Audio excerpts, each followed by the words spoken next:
Okay, today we are going to do electric field due to two infinitely long parallel sheets of charge.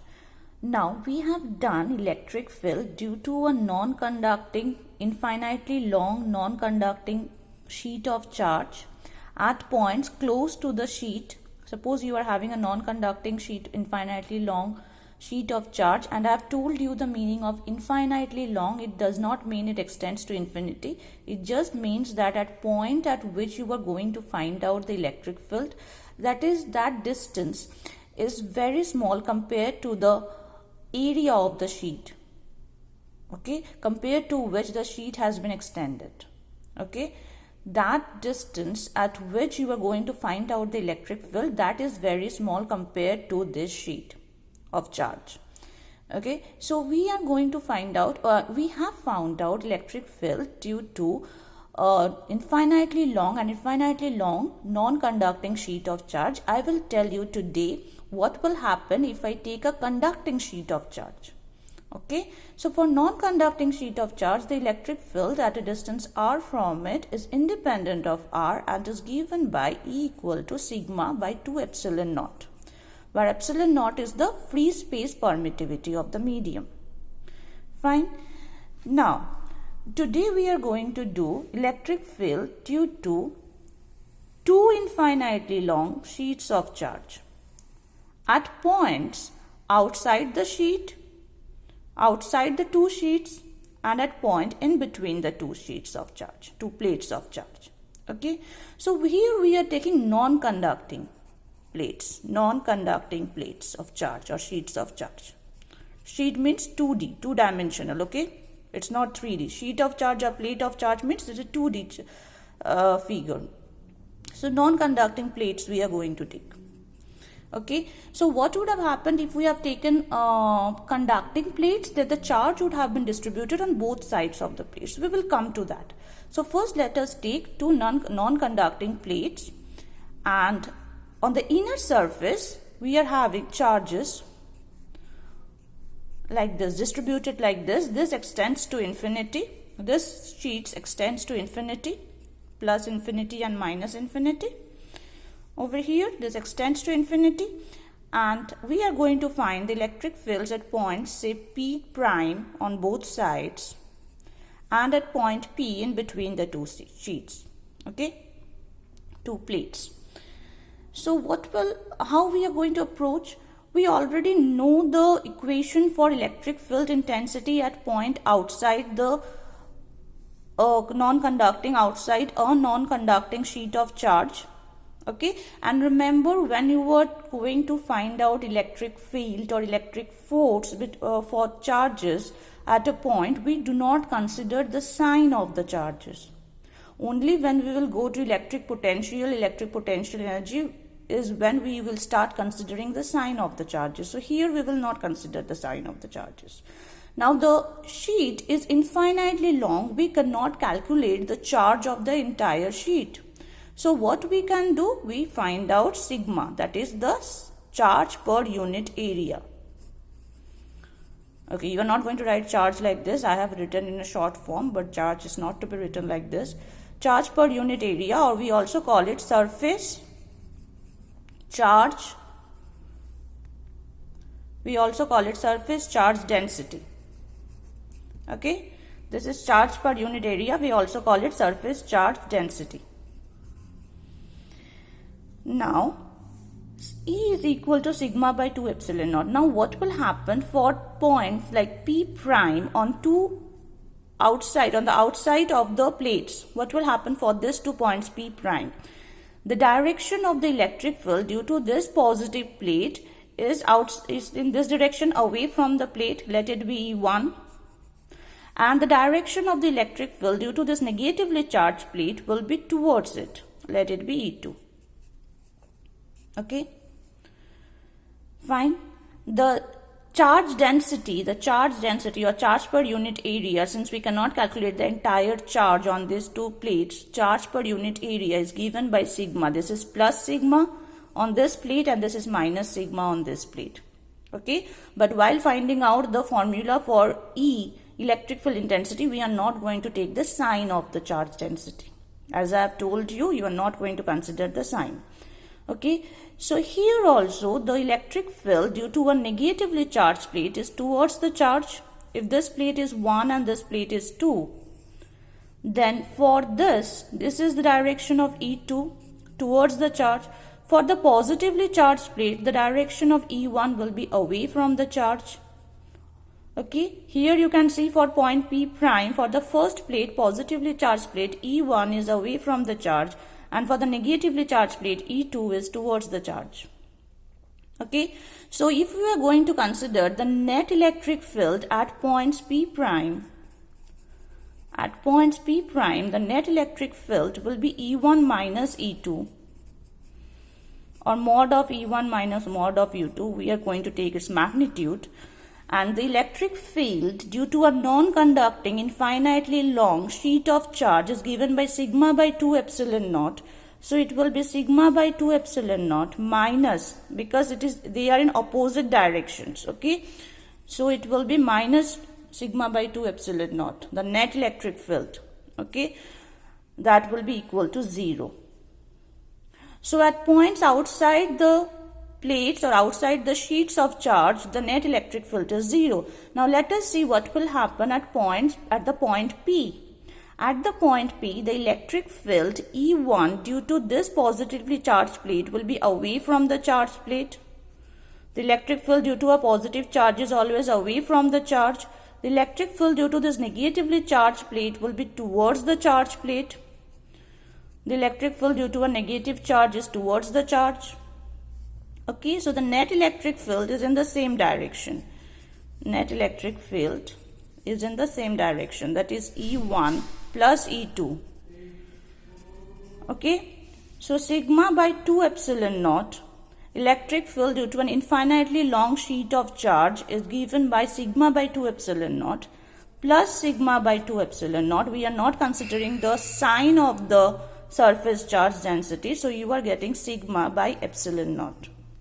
That is the expression for the electric field at a point inside an oppositely charged sheets, at a point inside it, in between the two sheets which are oppositely charged with infinitely long and parallel to each other.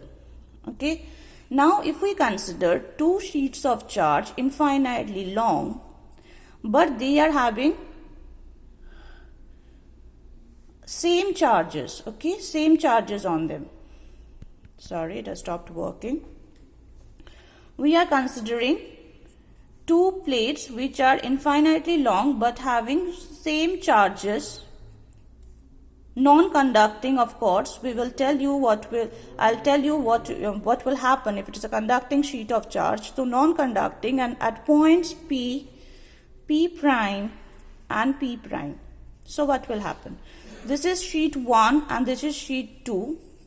Okay, and this is plus sigma and this is also plus, this is plus sigma and this is also plus sigma. Okay, so what will happen? Now for electric field due to this positively charged plate will be away from it, say it is E1. The electric field due to this, what did I take? These are two same, now this is two same charges, same surface density of charge. Electric field due to this positively charged plate will also be away from the charged plate. Okay, so E1 and E2 both are in the same direction. This is the direction of E2 and this is the direction of E1. Here the electric field due to this positively, we are taking, I once again repeat, we are taking two infinitely long non-conducting sheet of charges carrying similar kind of charges, okay.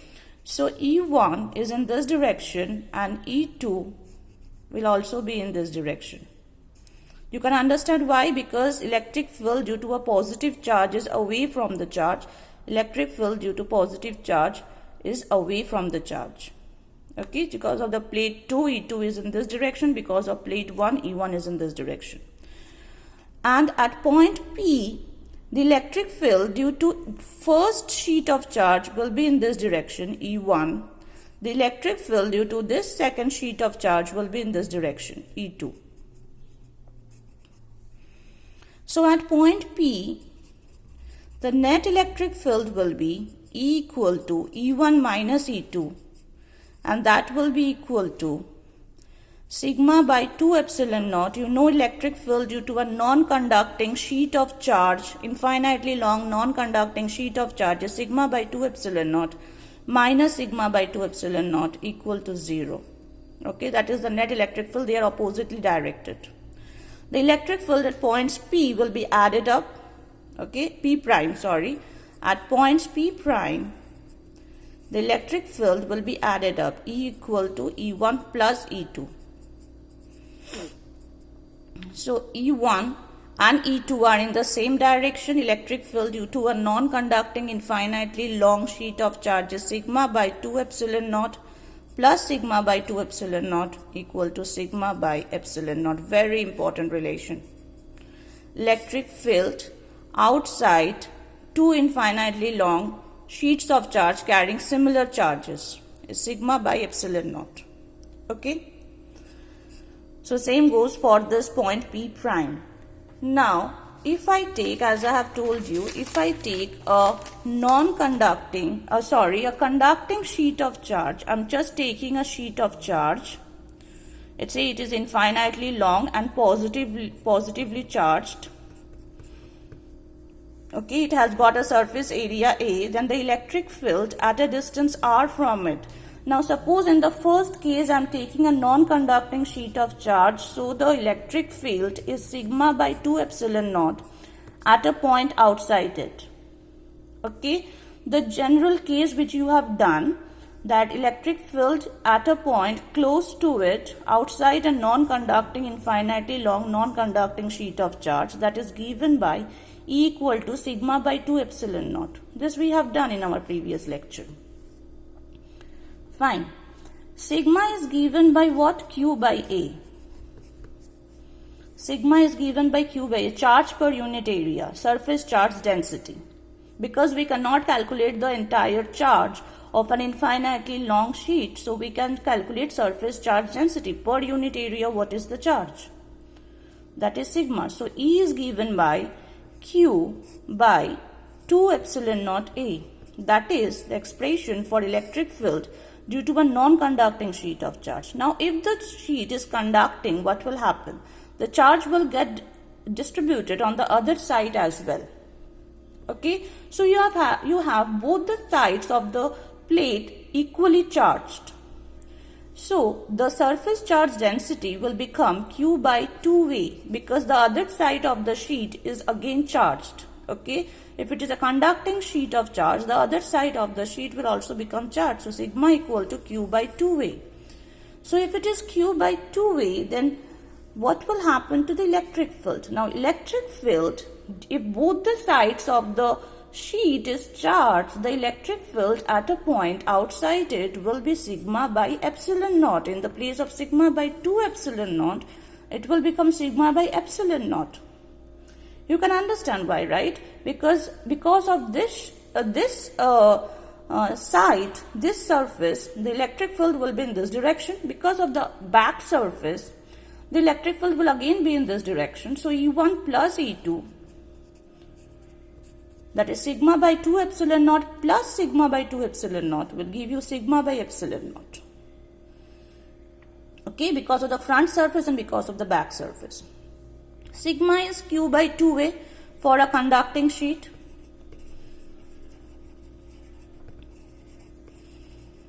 Okay, so E will be equal to sigma by Q by 2A epsilon naught. It's the same expression as you are getting for a non-conducting. This is for a non-conducting. This is for non-conducting. This two relation, and this is for conducting, this two relation. But this relation is coming out to be the same. Now if I do a numerical for having metallic sheet, two metallic plates, okay, with their inner surfaces equal and oppositely charged. If it is mentioned about the inner surface, that it means that the outer surface is earthed. We are not going to take this consideration, take this expression. We are going to take this expression. and you are going to find out the electric field in between the two plates. The electric field in between the two plates we know is given by sigma by epsilon naught, and straight away we are going to use this formula. Okay, we are not, though it is mentioned that these two plates are metallic plates, but we are not going to consider the outside charges. On the other side of the plates, we are not going to mention the charges, because it is clearly mentioned in the numerical that the inner surfaces of the plates carry the charge. Okay, so E equal to sigma by epsilon naught. This is the, for this plate it will be E equal to sigma by, it will be which direction? For the plate 1 it will be in this direction, E1, sigma by 2 epsilon naught. For the plate 2 it will be again in this direction, E2, sigma by 2 epsilon naught. So E will come out to E1 plus E2, sigma by 2 epsilon naught plus sigma by 2 epsilon naught, that comes out to sigma by epsilon naught. Okay, we are not going to take the charges on the other side of the plates, okay, considering that those sides are earthed. So if I give you a numerical saying that two large thin metal plates are placed parallel to each other, okay, their inner faces have equal and opposite charges of 17 into 10 to the power minus 12 coulomb per meter square. What is the magnitude of the sigma equal to this? Okay, this is plus sigma and this is minus sigma. So what are the magnitudes of the electric fields to the left of the plate, to the right of the plate, and in between the plates? So if it is equal and opposite charges, then we know to the left and right it will be 0, and in between there will be a net electric field in between the two charges, which has a value of 1.92 Newton per coulomb. That will become the value of the electric field. Okay, considering epsilon to be 8.85 into 10 to the power minus 12. Okay, coulomb square per Newton meter square. So if this is we are getting, if this is we are taking, then E is coming out to be like this. Or I can work out the numerical, but I want you to do it on your own and find out the answer to be equal to this. And if you cannot, let me know in the comment section and we will do it in the next lecture. Okay. That should be all about today, though there are more numericals which we can do, but basically they are all formula based. So that should be all. Okay. Thank you.